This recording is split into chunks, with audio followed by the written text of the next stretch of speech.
Welcome back বন্ধুরা আমাদের channel something else. আজকে আমরা নিয়ে এসেছি এক নতুন রেসিপি। আর রেসিপিটা যদি চিংড়ি মাছ দিয়ে হয় তাহলে তো কোনো কথাই নেই, বাঙালি তো চিংড়ি মাত্রই পাগল। তো আমরা আজকে ভাবলাম আজকে একটা নতুন রেসিপি দেখাই। তো আজকে আমাদের রেসিপিটা হলো লাউ পাতা দিয়ে চিংড়ির ভাপা। তো এটা খেতে অত্যন্ত সুস্বাদু।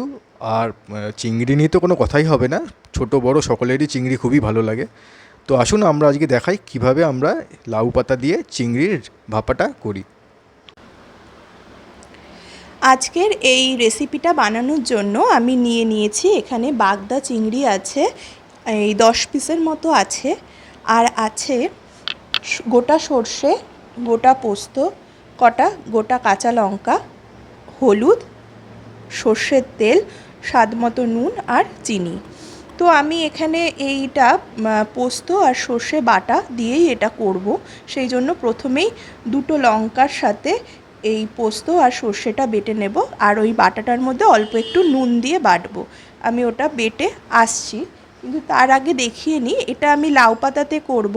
এখানে আছে কতগুলো লাউ পাতা নিয়েছি। এই পাতাগুলো দেখুন, এইটার ভেতরেই চিংড়িটা ওই মশলা মাখিয়ে আমি এটার ভেতর ভাজ করে দেব। কিভাবে দিই সেটা চলুন দেখা যাক।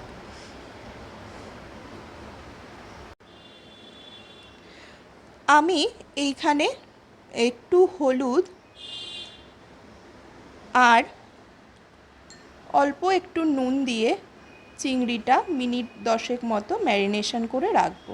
ততক্ষণে আমি ওই মশলাটা বেটে নেব।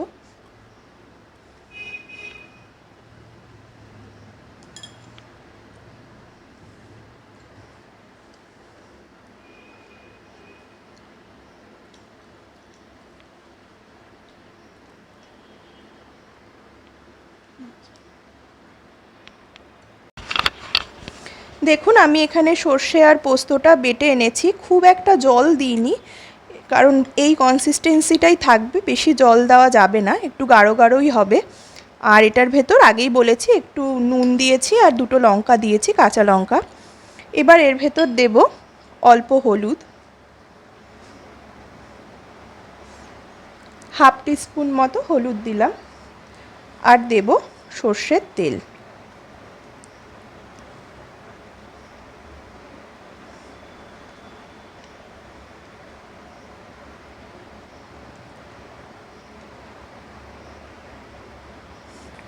টু টেবিল স্পুন মতো সর্ষের তেল দিলাম।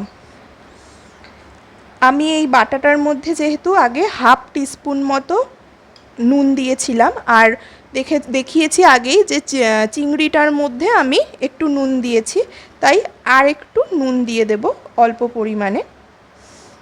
এই হাফ টিস্পুন মতনই দিলাম, আর দিয়ে দেব একটু মিষ্টি, এটাও হাফ টিস্পুন মতনই দেব। দিয়ে এটাকে ভালো করে মাখিয়ে নেব।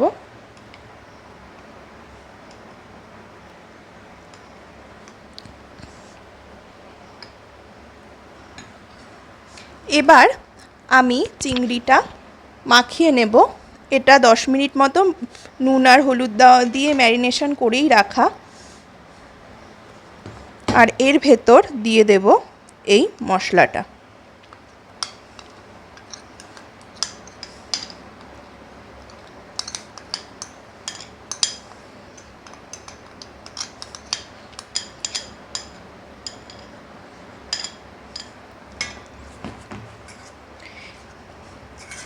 এটাতে ইচ্ছে করলে একটু নারকেলের দুধ বা নারকেল কোড়া অথবা একটু টক দইও দেওয়া যেতে পারে। আমি আজকে এটাই কিছুই দেব না, অল্প মশলাতেই আজকে আমি এটা করব।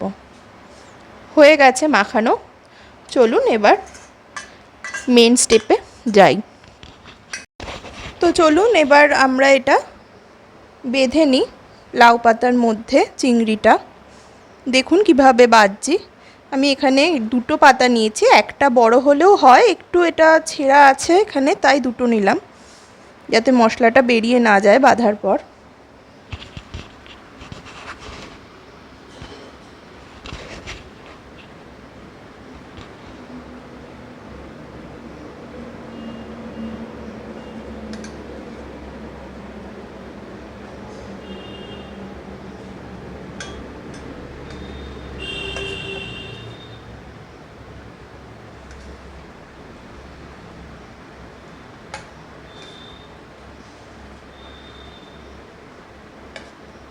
আমি এক একটা পাতায় দুটো করে দিচ্ছি মাছ, একটা লঙ্কা দিয়ে দেব।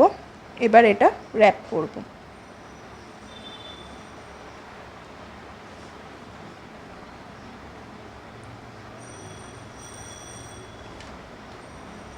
এটা লাউ পাতা ছাড়া কুমড়ো পাতাতেও হয়।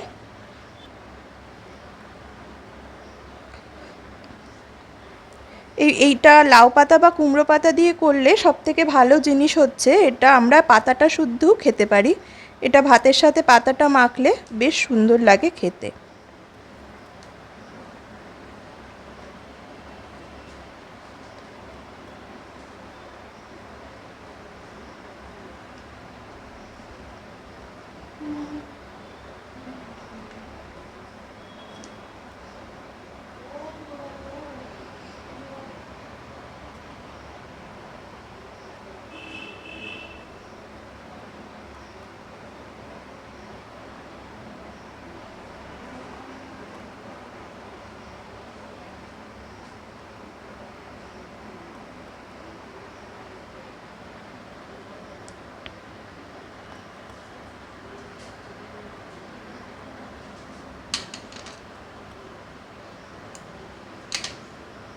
দেখুন এটা আমার বাঁধা হয়ে গেছে। এইভাবে আমি বাকিগুলো করে নেব।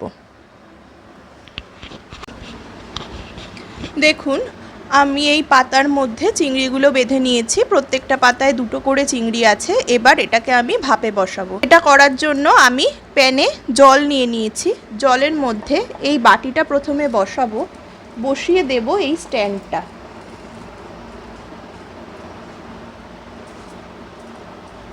এবং এক এক করে এই পাতুরিগুলো আমি এখানে দিয়ে দেব।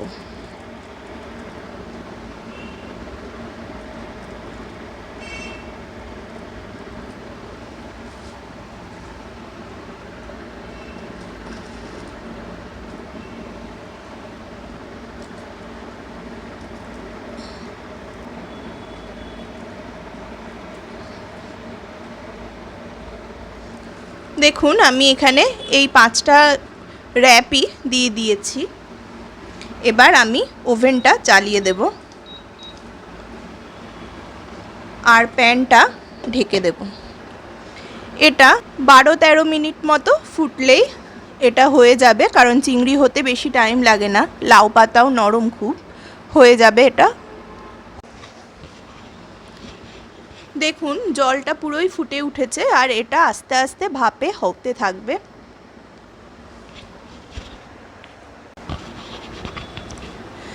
দেখুন বন্ধুরা 12 মিনিট মতো হয়ে গেছে আর উপর থেকে দেখেই বোঝা যাচ্ছে পাতার কালারগুলোও চেঞ্জ হয়ে গেছে। এইটা পুরোপুরি হয়ে গেছে। এবার আমি ওভেনটা অফ করে দেব। একটু ঠান্ডা হলে আমি এটাকে নামাবো।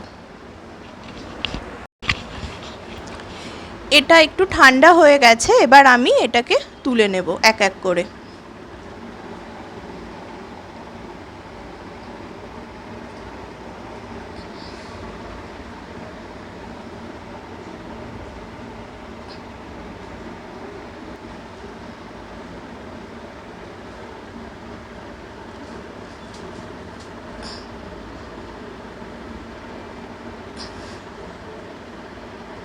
দেখুন এটা এবার রেডি। আমি সুতোগুলো জাস্ট কেটে দেব, কেটে দিয়ে পরিবেশন করব।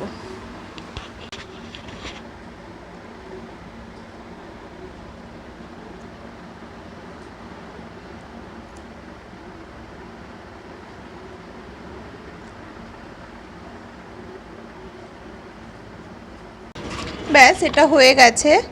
এবার দেখুন আমি একটা একটু খুলে দেখাই।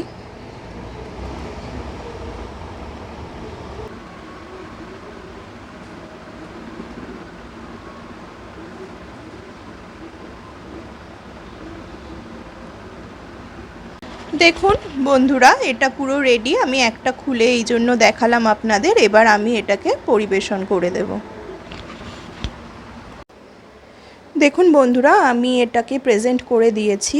গরম গরম ভাতের সাথে এটা ভালো লাগবে খেতে, তবে পোলাও বা জিরা রাইসের সাথেও ভালো লাগবে, কিন্তু আমি এটা গরম ভাতের সাথেই পরিবেশন করেছি। যদি এই রেসিপিটা ভালো লেগে থাকে তবে অবশ্যই লাইক করবেন, অন্যদের সাথে শেয়ার করবেন আর আমাদের চ্যানেলটিকে সাবস্ক্রাইব করবেন। পরবর্তী নোটিফিকেশন পাওয়ার জন্য বেল আইকনে ক্লিক করে রাখবেন। ধন্যবাদ।